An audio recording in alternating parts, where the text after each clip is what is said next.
Salut à toutes et à tous. Mon invité du jour a eu plusieurs vies dans les médias, reporter, présentatrice de JT, polémiste, chroniqueuse dans une émission de divertissement, encore woman à la radio.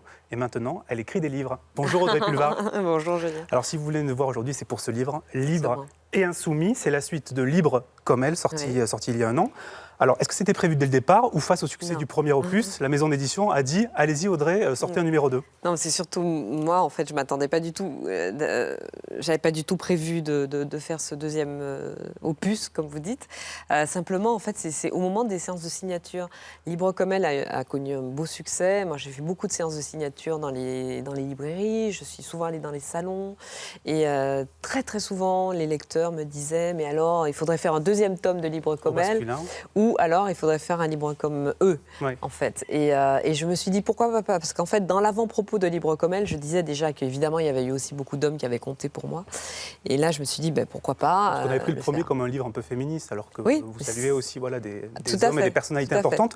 Voilà, vous faites le portrait des hommes. Mais il y a des hommes féministes. C'est vrai, des hommes d'exception. Alors, j'en cite quelques-uns, Jacques Brel, Brassens, Basquiat, Philippe Petit, René Char. Pourquoi eux? Qu'est-ce qui les rassemble dans ce livre? Pourquoi? Ce qui les rassemble, c'est d'abord ce qu'ils m'ont apporté, parce qu'un peu comme Libre comme elle n'était pas une anthologie du féminisme, c'était des portraits de femmes qui m'avaient particulièrement marquée et construite. Et là, c'est pareil, ce sont des hommes dont l'œuvre, le parcours, les discours, les combats m'ont inspiré depuis enfant jusqu'à aujourd'hui. Et c'était une façon pour moi de leur rendre hommage. Donc c'est très personnel, en fait. C'est tout à fait, c'est très personnel. C'est un peu le propos, d'ailleurs, parce qu'en fait, bon, sinon, des biographies de Brel ou de René Char, il en existe déjà des tonnes. Donc c'est un peu raconter un peu comment dans ma vie ils ont changé les choses, comment ils m'ont aidé à me construire et transmettre ce soutien à la construction de soi essentiellement aux jeunes qui viennent me voir. S'ils ont un point commun, un peu comme les femmes d'ailleurs de Libre comme elle, c'est la solitude. C'est la solitude. Je cherchais des hommes libres, j'ai trouvé des hommes seuls. En fait. Alors, si vous deviez écrire le même livre avec des hommes d'aujourd'hui, de notre époque, qui pourrait y figurer ? Alors, bon, dans le livre, il y a des hommes qui sont encore de notre époque, mais qui... Vous avez du mal à en trouver des hommes dans l'actualité actuellement ? Non, Barack Obama, par exemple, est-ce qu'il pourrait y figurer ? Oui, après, bon, certains peuvent trouver que Barack Obama, qui est en photo dans le livre, est soumis à un système. Non, il y en a. Il y a des auteurs, des écrivains, des artistes, mais qui sont encore des libres insoumis. Et encore une fois, il y en a dans le livre qui sont aujourd'hui en vie et encore en activité et tout, mais... c'est vrai qu'on est quand même dans une époque qui est beaucoup plus formatée, qui est beaucoup plus standardisée de façon mondiale. C'est plus compliqué d'en trouver aujourd'hui. Voilà, cette radicalité, on a vu avec la disparition d'André Glucksmann cette semaine, cette radicalité a tendance donc peut-être pour un prochain numéro. Alors on l'aura compris, Audrey, la liberté vous tient à cœur. Est-ce qu'on est toujours libre et insoumis sur iTélé, la chaîne où vous travaillez sur Canal+? Insoumis, je ne sais pas si iTélé se caractérise par son insoumission, mais par sa liberté, par son professionnalisme, sans doute, sûrement même.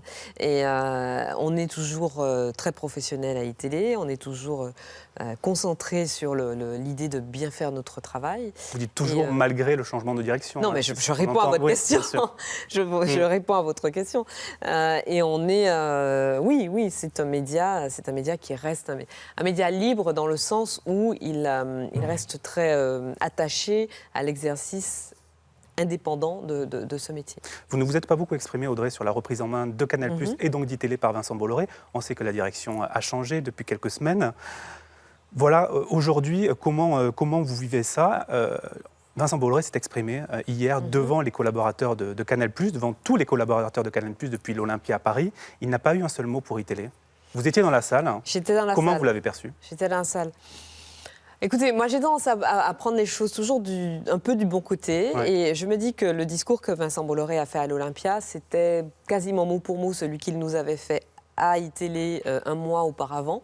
Donc on va dire qu'on a eu la primeur de ce discours et c'est peut-être pour ça qu'iTélé a été absent. C'est un peu dur quand même qu'il n'ait pas un mot. Il a même parlé de D17 qui est l'une des plus petites chaînes du groupe de Canal+. Ah, c'est une petite chaîne qui monte dans le groupe. C'est une petite chaîne pour laquelle il a, je pense, beaucoup de projets.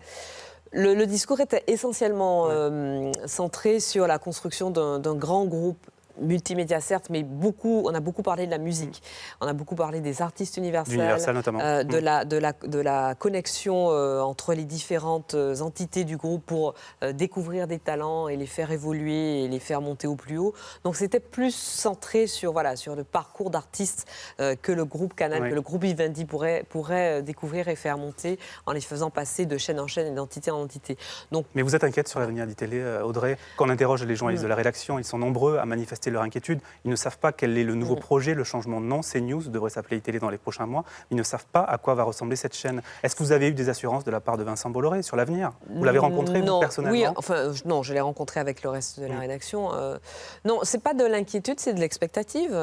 J'attends. C'est vrai qu'on attend de voir un peu où en est ce projet d'une nouvelle chaîne et quels seront les moyens. Parce qu'on nous a promis beaucoup de moyens, mais pour l'instant, on ne les voit pas. Au contraire, on a quand même beaucoup de difficultés à faire notre métier, à envoyer des équipes sur le terrain. Par rapport à BFM TV qui a beaucoup plus de moyens, par exemple. Qui a plus de moyens. Donc voilà, on attend de voir si les promesses n'engagent que ceux qui y croient ou si elles engagent aussi ceux qui les tiennent. Alors, on a sélectionné, ceux qui les formulent, pardon. On a sélectionné des images médias pour vous cette semaine. On les regarde et on en parle tout de suite après.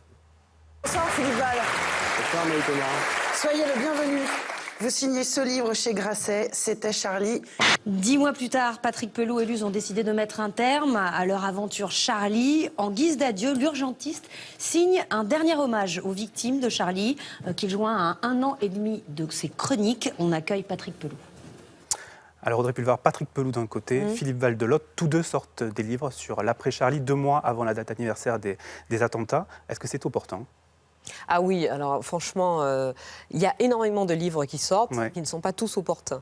En revanche, que des gens comme Philippe ou Patrick qui ont été directement touchés, concernés par la tragédie et le souhait de s'exprimer. Et en plus, ils ont des choses à dire parce que leurs 2 livres sont passionnants et importants. Ce ne sont pas seulement des livres passionnants, ce sont des livres importants. Ça me semble tout à fait légitime et normal. Et vraiment, moi, je suis très attachée au respect de la façon dont chacun, finalement, se débrouille avec son deuil et avec son chagrin. Ce sont des gens, Philippe et Patrick, mais comme tous les collaborateurs de Charlie, qui sont encore aujourd'hui dans un chagrin immense. Très affecté encore. Donc qu'ils le vivent comme cela, qu'ils aient envie de s'exprimer, qu'ils aient envie de défendre un point de vue et qu'ils nous le disent, franchement, je ne peux pas leur reprocher. Si je vous dis ça, c'est que Mathieu Madénian, qui est collaborateur à Charlie Hebdo, il en a parlé cette semaine dans le numéro qui vient de sortir en kiosque, et il dénonçait un petit peu l'opportunisme des éditeurs qui sollicitent tous les anciens de Charlie pour écrire des bouquins.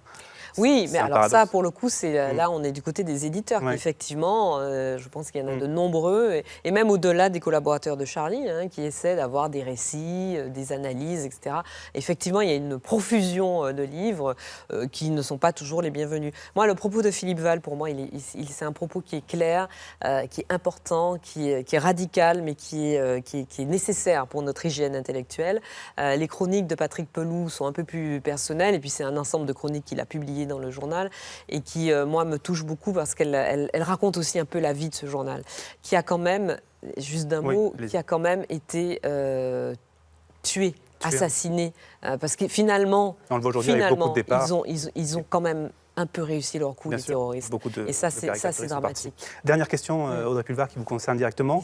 Je vous regarde tous les soirs sur iTélé, tous les C'est dimanches, très et j'ai parfois l'impression que vous vous ennuyez un petit peu. Oh non, alors vous plaisantez ou quoi ? Est-ce que vous n'auriez pas envie de revenir sur une grande chaîne ? Je suis sur une grande chaîne. Je suis dans un petite chaîne de la TNT qui monte, certes. Mais est-ce que vous n'aurez pas envie de revenir sur une grande chaîne historique ? On vous l'a proposé ou pas ? Non, premièrement, on ne me l'a pas proposé. C'est pas encore le moment, là. C'est le marché, le mercato va s'ouvrir. Et puis vous avez vu que dans tous les groupes, il y a de la restructuration, il y a un peu de tangage et tout. Donc si ça se fait, ça se fera peut-être au printemps. Et ensuite, non, je suis vraiment très heureuse de faire ce que je fais à iTélé et je ne m'ennuie pas. Si je donne cette impression, c'est qu'il y a un souci. Merci beaucoup, Audrey Pulvar, d'avoir participé à cette interview libre. Voilà, et insoumis. Ça apparaît la semaine prochaine, je crois. Édition, le 19 novembre. Édition La Martinière. On se quitte comme toutes les semaines avec un vieux générique d'émission à retrouver sur puremedia.com. Thomas Hugues reçoit dimanche dans Medial Mag Ruth Elkrief de BFM TV qui fête ses 10 ans. Merci beaucoup et bon week-end à tous. Bon anniversaire à elle alors.